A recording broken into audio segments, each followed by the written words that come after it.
Everywhere, we hear about mental health crises, rising suicide rates, and a shortage of therapists.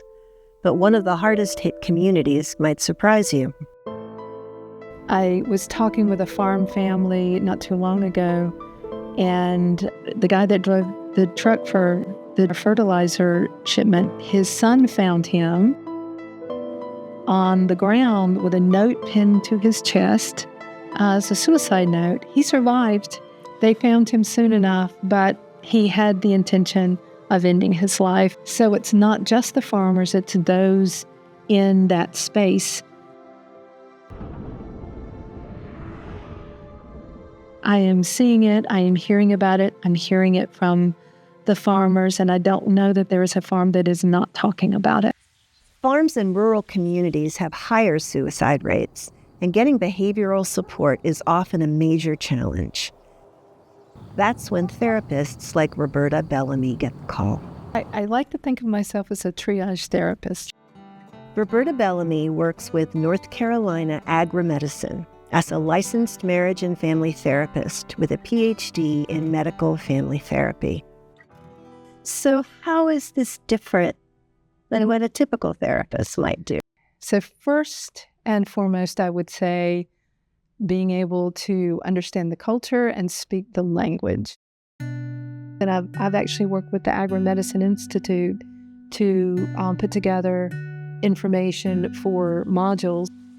Programs that focus on agricultural behavioral health train therapists to better serve farming communities by knowing their needs and being in tune with their way of life. Are there other things you have to consider when trying to engage a farmer? Yes.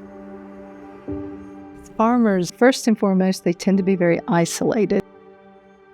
They typically do not leave the farm for any long periods of time because there may be livestock that have to be tended to regularly, and they have multiple jobs that have to be done on a routine basis.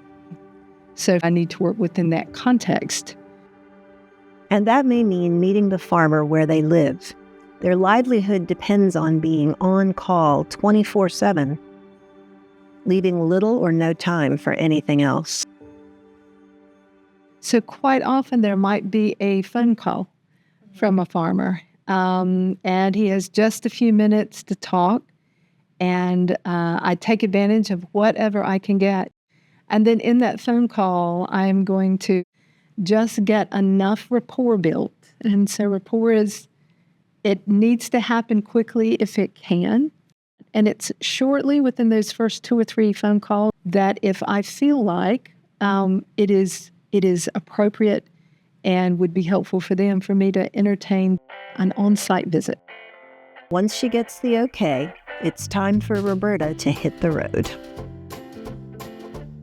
I can just come out. You can see me, just let's meet face to face. I can see where your farm is in whatever way you want that to happen. Most cases, that is very helpful for them. So that's my preference. I will say, if you can, go to the farm at least once, build a relationship with that farm. Even if it's just to check in, say hello. I like for farms to see me as a relationship they're building. And for me to also remember that family is very important to this culture. Stress will tend to show up within these relationships because they're dependent on one another. They're very close. Often, there are multiple family generations living and relying on the viability of the farm, another added pressure that is hard to escape. The stress of the farm is always present. Because if you're washing dishes and looking out that back window, you see the harvester that's there that still hasn't been paid for, the little tractor you're dependent on that keeps breaking down.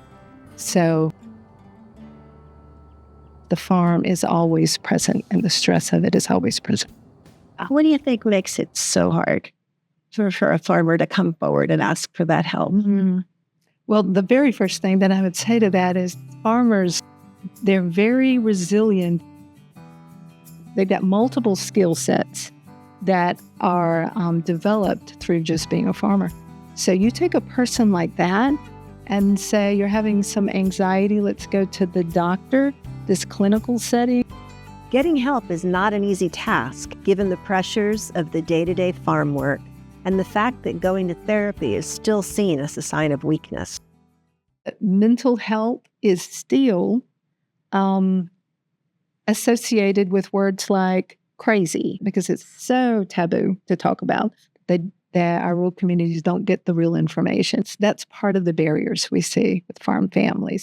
Another part of Roberta's job is dispelling the stigma around mental health. I help them understand or get familiar with what therapy might look like and what that process could be to kind of ease them into, oh, it's not Freud and you lying on a sofa and he's smoking a cigar. It's just gaining insight and information in a lot of cases. Today, therapy is moving off the couch and into the communities with therapists like Roberta who have seen a need and are driving toward it. What advice would you give a new therapist coming out with their shiny degree who might want to do something like this? There is a more heightened awareness of the importance of the farming community, first and foremost. And after that, there's more of a focus on this is a culture. And so in today's environment, there does seem to be more entities that you can connect with to learn more about this work and how to get connected to a farming entity that needs to utilize your services as a therapist or counselor. And I'll say, if this is your passion and this is your thing, stay in it. Doors will open because the need is out there.